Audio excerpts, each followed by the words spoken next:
千里，安排下去，查一下山水二玉所在何处。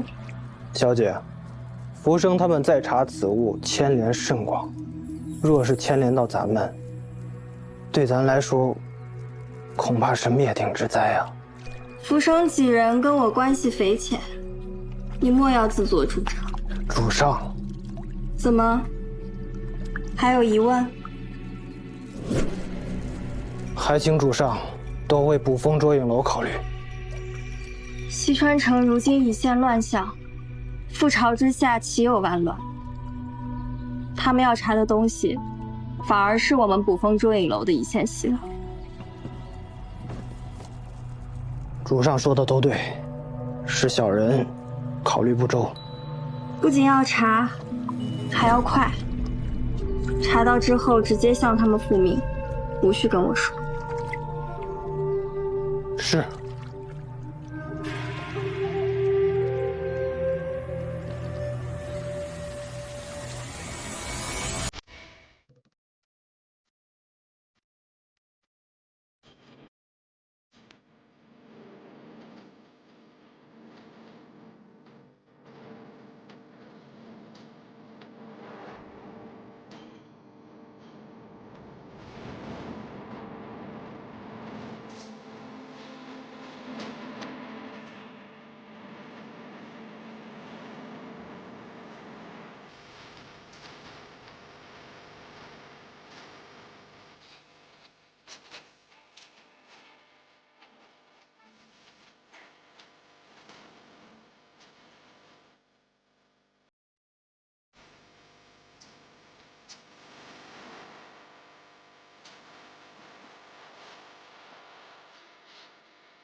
爹，你一定要吼起来啊！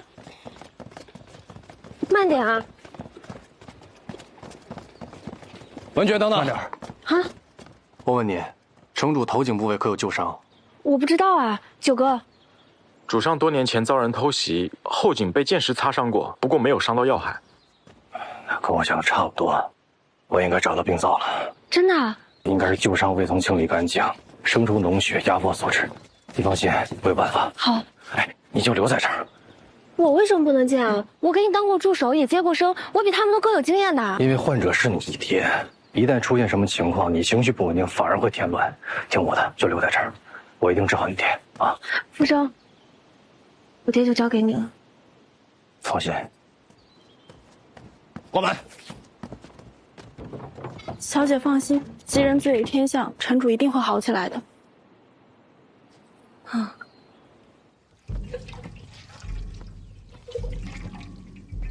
小心点儿，不能有丝毫尘土。再去用烈酒净一下手。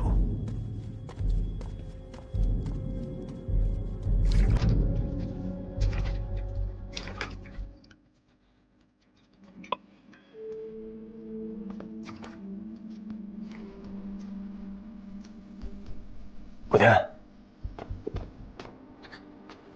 果然有脓血，我帮我把这血擦了，快！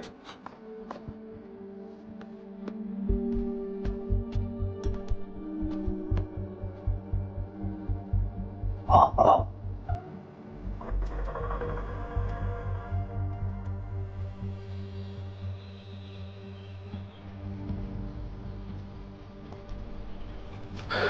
郡主，那浮生到底行不行啊？我相信他。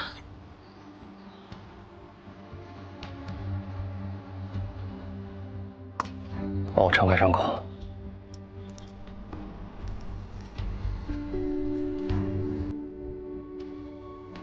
哎，不好，松开，松开，松开，松开！这剩余的铁渣跟主脉连在一块儿了，硬举我怕会大出血。那怎么办？我就跟文觉谈谈。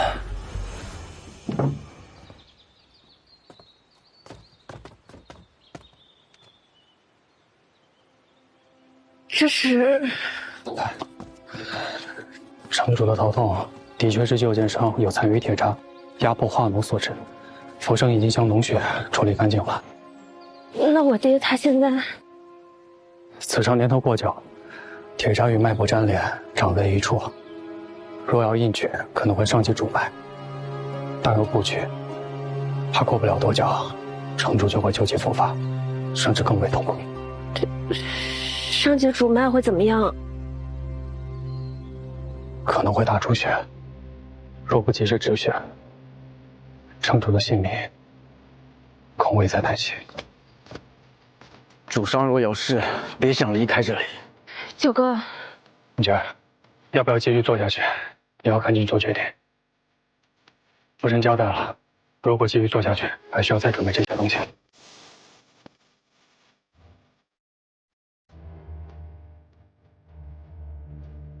走，小哥哥准备。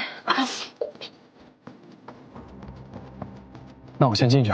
姑爹，帮我转告府城，我强行的。嗯。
出血了。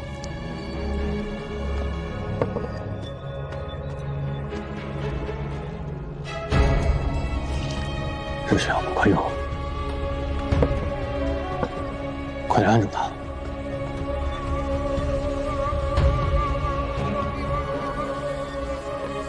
按住，按住，千万不能动。这个也不管用，这可怎么办？该怎么办？快，我需要艾绒，在我房间的箱子里面，快帮我拿过来。郡主，我去。你要艾绒干什么？多处脉管出血，现在用灼烧之法已经不管用了，我只能尝试将艾绒放在伤口处，用明火灼烧之法进行止血。胡闹！我去找其他大夫。你再拖延时间，就是栽文城主的命。福生，主上若活不成，我让你求生不得，求死不能。九哥，郡主，从未听说过在伤口处点火能治病，城主是活生生的人呐！就这么办？相信我。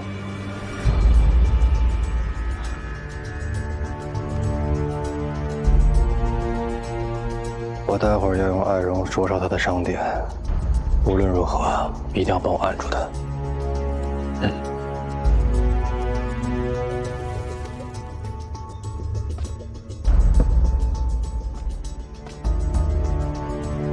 来，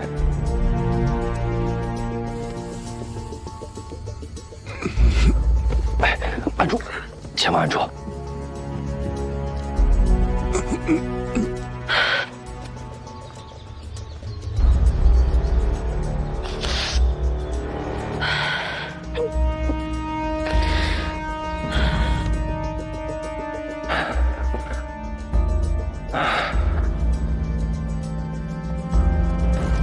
所以是成了，行了，别怕了，都成了。放屁，我才不怕。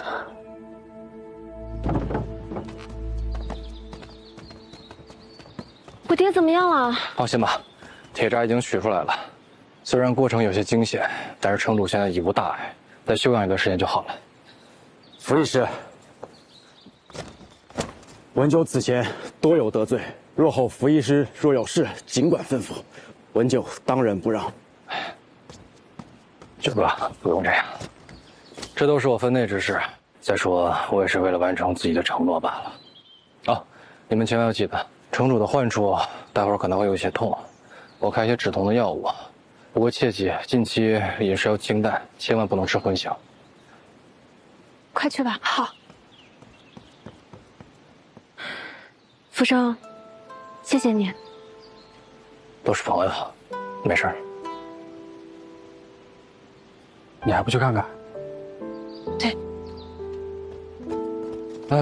咱们吃饭去吧。什么？会长大人，怒大伤身呀！赵管事虽然是去了，可是您还有我呀。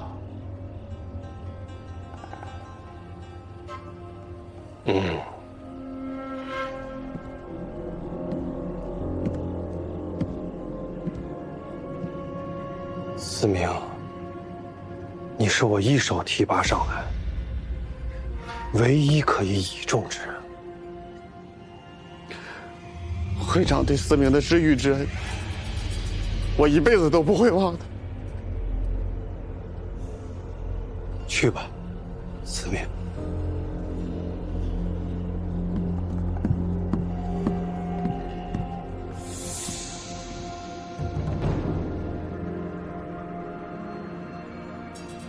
靠你，恐怕我连怎么死的都不知道。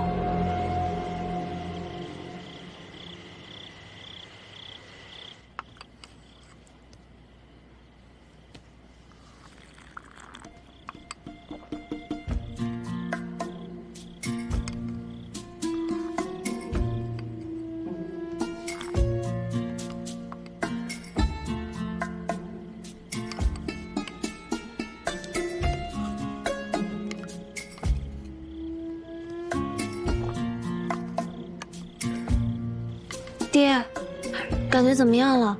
还疼吗？还疼啊！我找福生去。上颚上。开刀的位置在颈后，怎么会疼在嘴里呢？郡主，那粥刚出锅，您吹都不吹一下？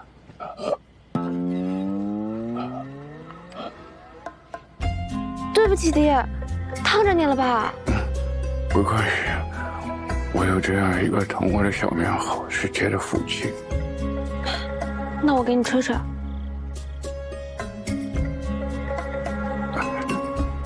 是吧？爹不饿了。哦。那您今晚好好休息，我明早再来看你啊。走了，九哥。郡主慢走。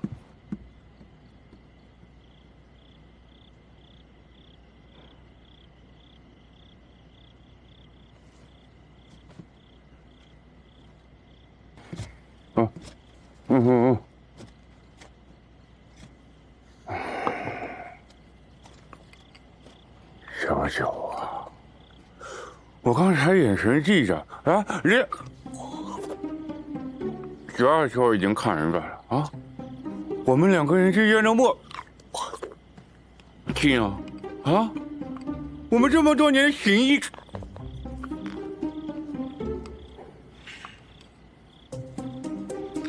主上，那郡主很难得为你喝一碗粥，堂堂男儿汤怕什么？我问你了，京华宴之后，娃娃跟上会，他们怎么样啊？暂且都还压得住，主上切勿过于忧思，养好身子才是最重要的。你们两个人这么气我这身体该怎么养？主上，静养，啊？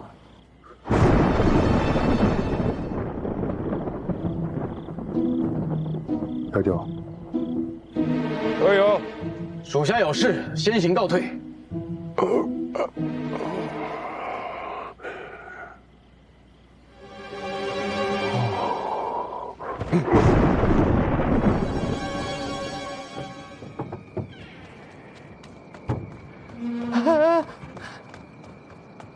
可是顾少侠，你认识我？小人是春云阁的小厮，是莹莹姑娘叫小的来的，说是让小的给顾少侠捎个口信儿。什么口信？莹莹姑娘说，明日午时在春云阁设宴，盼君来。没了？没了。既然口信儿顾少侠已经得知，小的就先告辞了。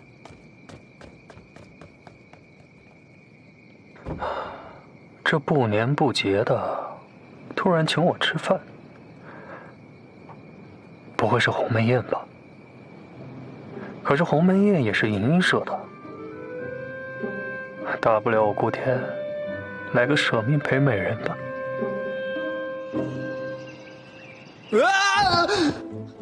吓我一跳！你疯了？别乱动，要最后一针。都醒了还扎？也没人说是为了叫醒你们。那你干嘛？我刚才进来的时候，发现你鼾声极重，这是脾肺气虚、痰瘀互阻所致。我先给你针灸，待会儿再给你开点药，你回去要喝。还有一点就是，近期别去春云阁。见笑了，见笑。太受欢迎了，没办法。哎，还有最后一针。哎，别！哎，你们这是在干嘛？啊，他打了呼噜太严重，我给他针灸治一下。二位慢聊，今日本少侠有约，就不陪二位玩了。还差一针呢。走了。你来干什么呀？哦，福生啊，上次我承诺你只要治好了我爹，我就给你开家医馆，你可还记得？记得。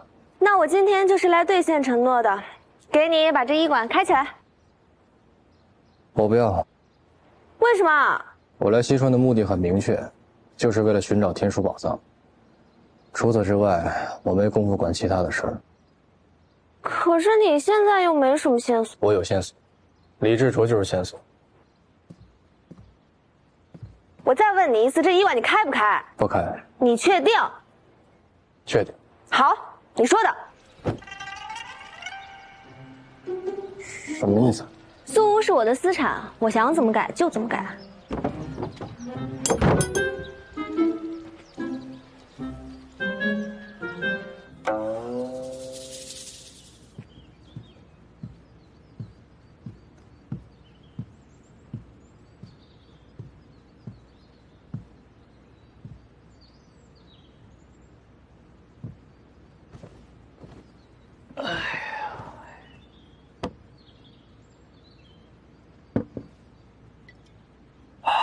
香，真香啊！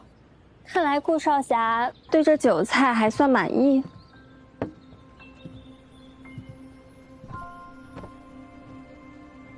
这酒菜虽香，却不如人香。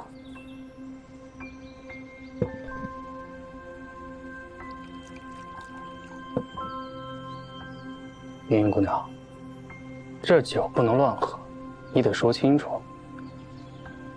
这酒自然是要谢过顾少侠之前多次出手相助。之前宋会长为难莹莹，是少侠出面解围。莹莹中幻术误伤少侠，少侠非但没有怪罪，反而照顾起我来。桩桩件件，莹莹无以为报，只好请一次酒，表表心意。哎呀，你不这么细说，我都不知道咱们之间已经有了这么多回。少侠心胸广阔，自然不会记得这些小事。这顿酒，就当莹莹谢过少侠。好，为我们的相识，干杯！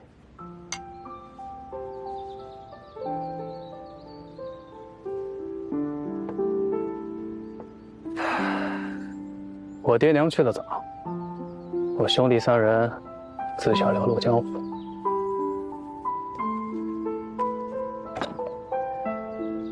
为了要学好百戏这门手艺，也不知道吃了多少苦。没有师傅，只能偷艺。若是被人发现，轻则打断手脚，重则小命不保。所以这么多年，一直都是苦过来的。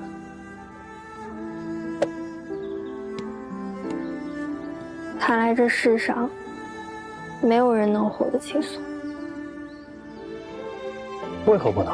我从小孤苦伶仃，带着葫芦，靠乞讨为生。谁曾想葫芦大病一场，我便自卖至这春云阁，才能有银子求医问药。本来想着可以自赎其身，脱离这里的。乱世如此，乱世之人，谁又能独善其身呢？你能在这鱼龙混杂之所而不自堕，在下钦佩不已。来，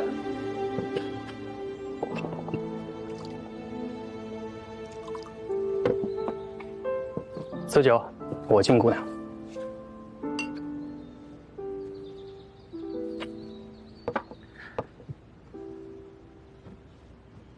茵茵姑娘，你是不是没有看过我演百戏？发如酒，见浮生，投入几个浮名，理不必可谓小民，从来不可欺。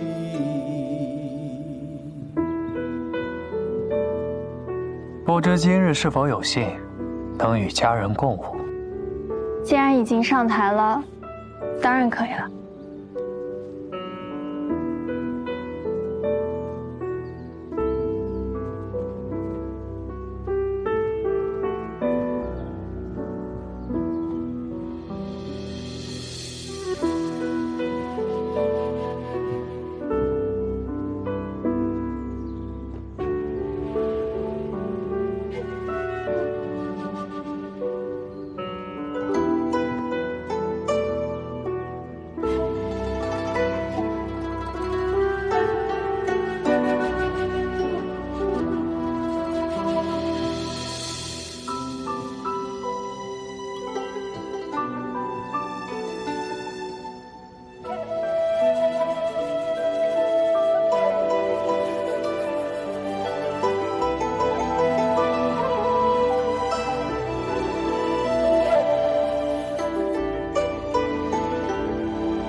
我在晕倒之前，在他脖子上发现了个马蹄样式的印记。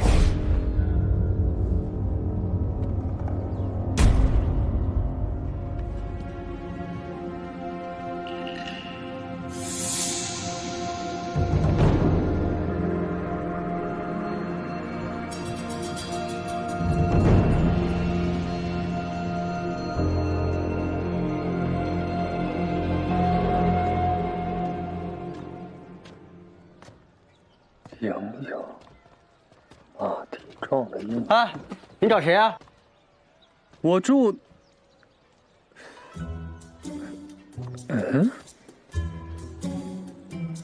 文福堂。早坐了。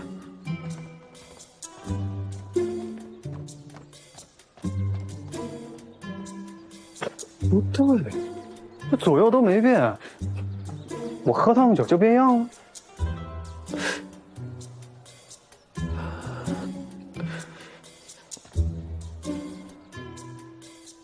福生，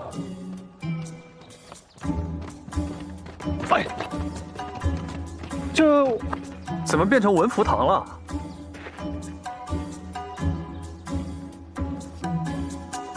哎，不是，我这刚出去一会儿，你就把家给拆了？不是我弄的，是文觉弄的，是个医馆。医馆？嗯。他这么快就送你这么大一个医馆，然儿，看来这文觉对你是真上心，你可得好好把握住了啊！我觉得你这眼睛应该是有点病，回头我给你扎一扎吧，省得你再瞎了。什么意思？这么大个包袱你看不见？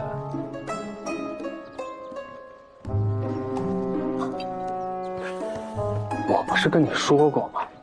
寄人篱下就得学会看人眼色。你看看你现在，家都没了，好意思在这吃个饼？请吧，傅医师，坐堂去。我去。顾天，把他扛进去。得令。哎，你放我下来，你放我下来。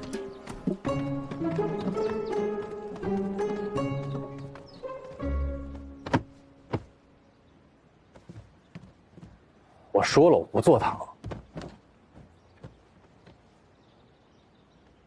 那你想干嘛去？找另外2块玉。我还是那句话，你有线索吗？李执着，别再提他了。你告诉我，你能拿他怎么办呢？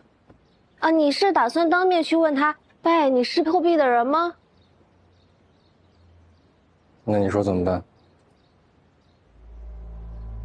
如今他在明处，我们在暗处。若是贸然去和他对峙，那我们岂不是暴露了？他就知道咱们也在找玉了。所以啊，想要从他身上找到突破口，恐怕难于上青天。此事呢，还要从长计议。你想找宝藏呢，我比你更想。但这宝藏哪那么容易找？单凭咱们几个肯定不行，总得找人帮忙。有钱啊，才能是鬼推磨。再说了，你出去了有地方住吗？难不成你有钱住其他租屋？怎么样啊？想好了没啊？你要我坐堂也行，但这医馆要怎么弄，我说了算。你随便改，我出钱。行，那你们好好弄医馆，我待会儿去找趟葫芦，打听一下莹莹的事情。莹莹怎么了？我在莹莹的脖子上发现了马蹄印。如果莹莹真是破壁的……哎，等会儿，你刚才是不是说莹莹脖子上有马蹄印？你小点声啊，祖宗！那莹莹是破壁的人，你怎么不早点跟我说？什么？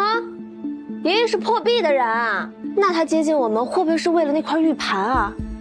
哎呀，我们会不会已经暴露了？他未必知道玉盘就在福生身上，但如果他的目标是这个，定然不会放过咱们。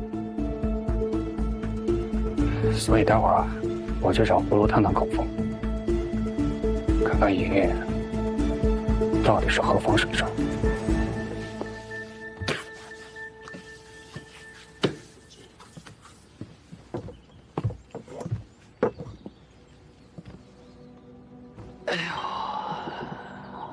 葫芦，累了吧？歇会儿。不累。我来帮你。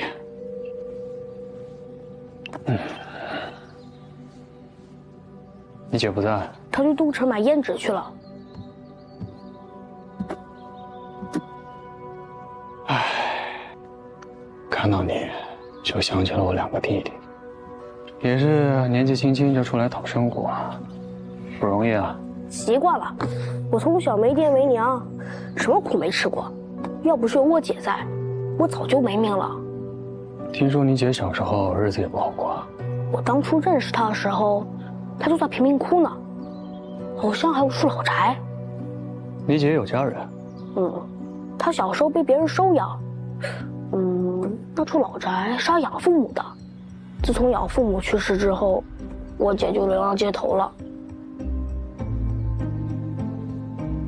听那个，我们去把舞台擦了吧，你左我右，如何？小小年纪多干点活，我还有事，自己干。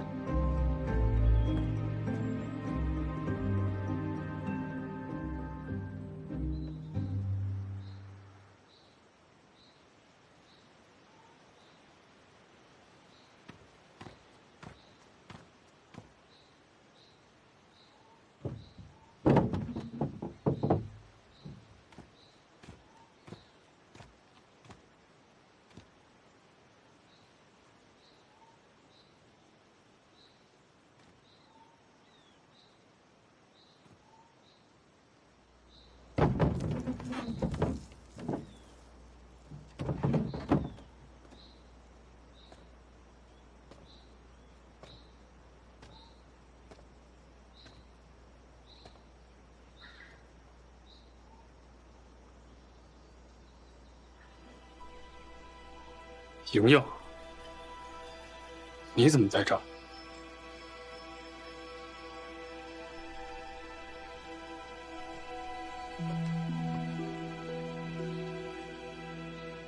你可是在找这个？你是破壁的人？不，这是奴隶的烙印。奴隶？在西荒一带，只要看到这种印记，就知道这个人无论穿得再华丽、再美貌，他也是个奴隶，最卑贱的奴隶。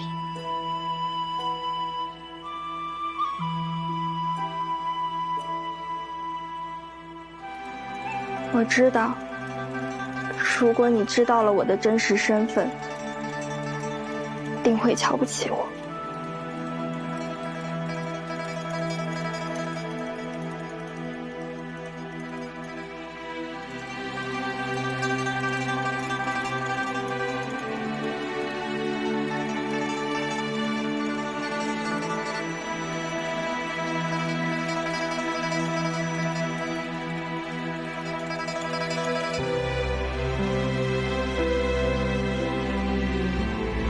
受了太多的苦。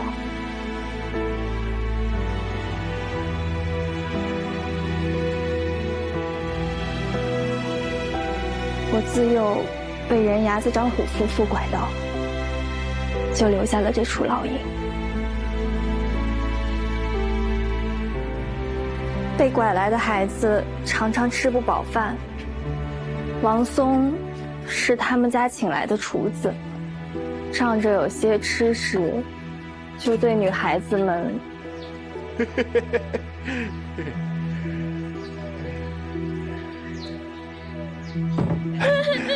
莹莹，小莹莹，我给你送好吃的来了，饿坏了吧？怎么不想吃饭了？还没受过挨饿的滋味是吧？啊！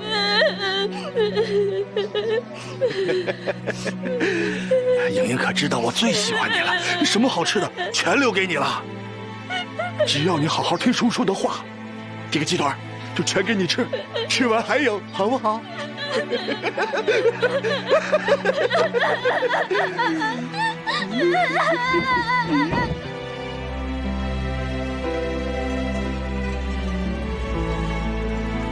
过去的事就让它过去吧，不必再提。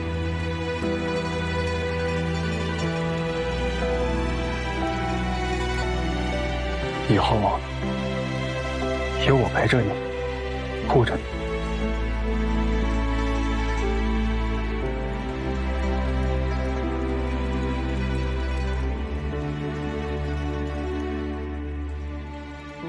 还有一件事我瞒着你，其实捕风捉影楼是我的，我自幼在贫民窟长大，为了生存，10岁就在外城做起了风媒，12岁就成了外城第一风媒，14岁自迈入春云阁做清官人，夺花魁只为打探消息。16岁创捕风捉影楼，18岁收冯千里。直到今日，捕风捉影楼已有3000密探，西川城内无人不知，无人不晓。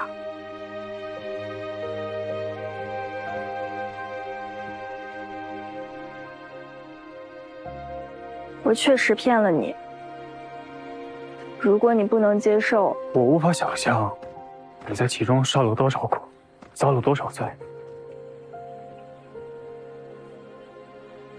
都已经过去了。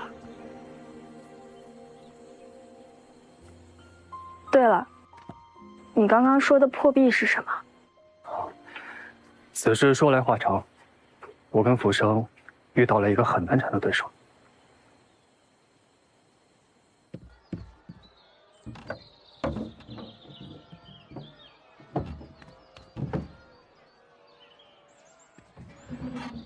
你是大白天的把门窗都关上，不做生意了？哎呀，给我，你看，把它放在这儿。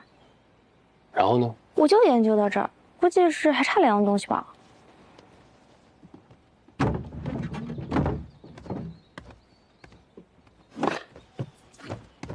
顾天，你不会敲门啊？郡主，你不用藏了，我知道文雀玉盘在你们手上。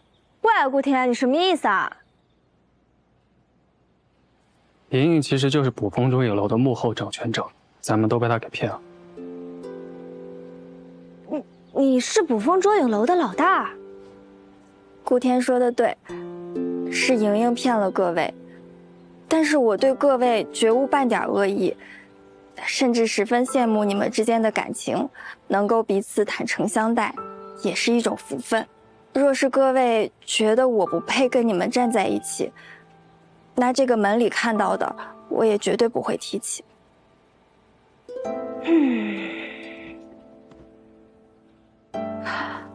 东西是浮生的，是否接受你的决定，你问他吧。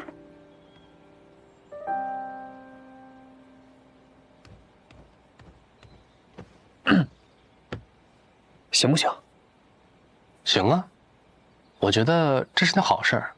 你看啊，咱们一直都想找捕风捉影楼的人帮忙，但是呢又怕引火烧身，这下好了，来了一个可靠的人，我觉得是好事儿。啊，既然浮生都表态了，那我自然没什么意见。对了，还有你那个弟弟葫芦，我们也都很喜欢他。如今你已对我们坦诚相待，那以后这西川城，我罩着你。莹莹谢过郡主了。嗨，罩他们2个也是罩，多你1个也不多。那这样，以后咱们4个就是西川寻宝小分队，我就是小队长。那咱们以后小分队的吃住行就要多仰仗小队长了。包在我身上。哎，对了，我听顾天说，你们只找到了1块玉，另外2块还毫无头绪。是啊，这些东西四处流散，根本不知道在哪儿。而且啊，李志卓也在找这2样东西，恐怕我们得先他一步了。既然我已经是小队的一员了，那我一定要再出一份力。我想，捕风3000密探找2块玉，应该还是绰绰有余的。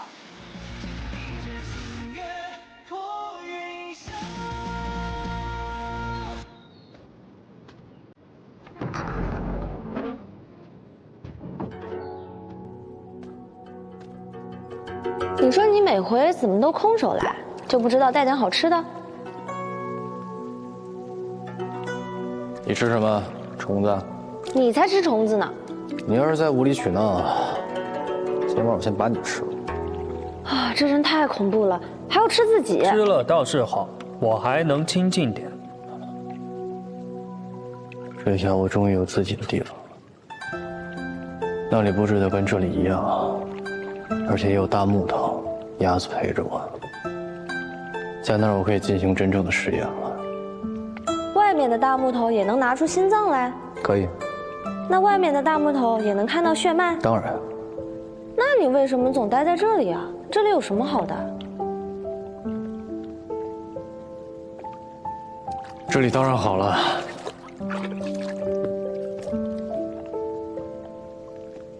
因为这里还有你们。你们？还有谁总在这儿？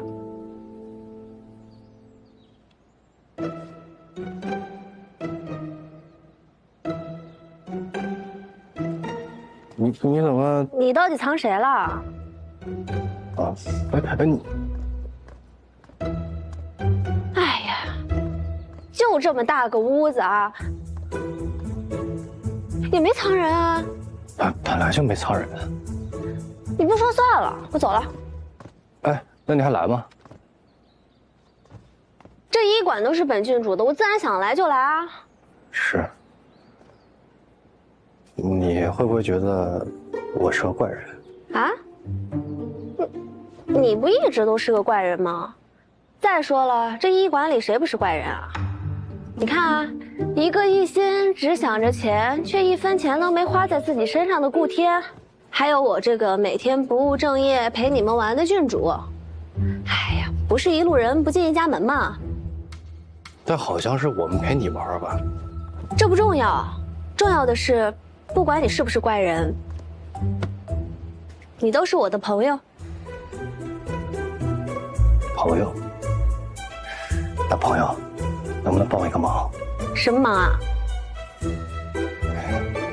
你看，你刚刚说咱们是朋友，这朋友是不是应该帮对方完成他无法完成的事情？你到底要说什么啊？南爵，其实我在上一的时候有一个特别大的心愿，但是我一直没有机会实现它。我觉得如果今天我再不当着你的面亲口对你讲，我一定会憋死。毕竟你是这个西川城最好、最漂亮、最聪明的女孩，所以你一定会帮我的，对吗？这不太好吧？有点突然了。我一直都想要一个尸体，我要研究一下换心之术，可以吗？